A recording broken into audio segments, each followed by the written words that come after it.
Hi, I'm Teresa Hansen, Vice President of Global Content for Clarion Energy. Here are today's stories. Story number 3. Entergy Corporation announced that it will work with Mitsubishi Power to bring decarbonization projects to its businesses in Arkansas, Louisiana, Mississippi, and Texas.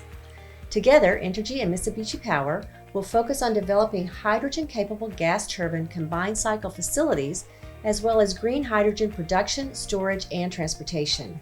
The two also plan to create nuclear-supplied electrolysis facilities that include energy storage. In addition, they will develop utility-scale battery storage systems. A major part of the collaboration will focus on hydrogen fuel technologies. Hydrogen can be produced by electrolysis and is carbon-free. The electrolysis process can be fueled by nuclear or renewable energy, which also are carbon-free resources. Mitsubishi Power has been working on hydrogen fuel generation development for some time. In March of this year, the company announced the sale of its first hydrogen-capable advanced gas turbine to Intermountain Power Plant. These turbines will be fueled by a mixture of 30% hydrogen and natural gas by 2025, ramping up to 100% green hydrogen fuel by 2045. You can get more details about Entergy's plans in our story on Power Engineering's website, or by tuning into our new virtual series called Power Gen Plus, which will occur on Tuesday and Wednesday, September 29th and 30th. That's it for me. I'll now turn it over to Jen Runyon. Stay safe and healthy, everyone. Thanks, Teresa, and hello, everyone. It's fall in New England, and I wanted to shoot my newscast outside so you can all enjoy the beautiful foliage around me. Story number 2. It's National Drive Electric Week in the U.S., and utilities are making fleet electrification pledges. So this week, September 26th through October 4th, 2020, is the 10th annual National Drive Electric Week, a coast-to-coast celebration of EVs in the U.S. Now, due to COVID, more than 100 events planned for the week are now virtual, and there are plenty of in-person events too. The goal of Drive Electric Week is to highlight the environmental health and consumer benefits of clean plug-in vehicles.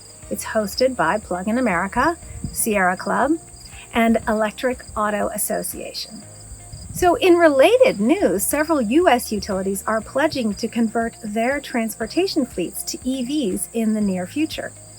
PGE said last week that it plans to convert 61% of its vehicle fleet to all electric by 2030, and that includes 100% of its Class 1 vehicles like sedans, SUVs, small pickups, and it even includes 30% of its heavy-duty vehicles like dump trucks and bucket trucks.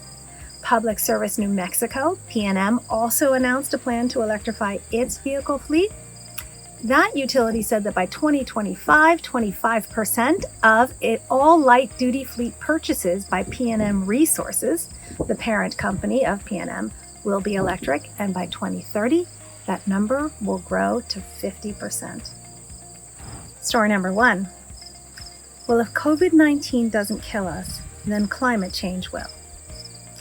That was the message that leaders of the small island nations sent last week during the General Assembly of the United Nations. Fiji's Prime Minister spoke of the environmental Armageddon that we are currently witnessing with out-of-control wildfires across the world. He added that in another 75 years, many of the member countries present today may no longer exist. The Pacific island nation of Palau, which hasn't had a single COVID-19 infection, is in peril due to rising seas, said its president during his address. So remember, the main goal of the 2015 Paris Climate Accord is to limit the rise in global temperatures to 2 degrees Celsius, and that's 3.6 degrees Fahrenheit, above pre-industrial times. But scientists say that the world is already on track to soar way past that. And a new study has found that if the world warms another 0.9 degrees Celsius, which is just 1.6 degrees Fahrenheit, the West Antarctic ice sheet will reach a point of irreversible melting. And that ice sheet has enough water to raise global sea levels by 5 meters. That's 16 feet. So, of course, it's those island nations, including Kiribati, Tuvalu, the Maldives, and the Marshall Islands, that sit close to sea level that are in the greatest risk of destruction due to rising sea levels caused by climate change. You can read more on both of those articles on power-grid.com. And this week is the start of the Power Gen Plus series, with 3 keynotes and 10 educational sessions, all focused on pushing the power generation envelope.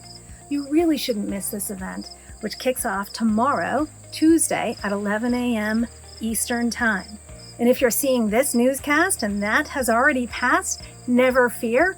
All of our sessions are virtual and they are also available on demand. That's all I have for you today. Thank you for watching.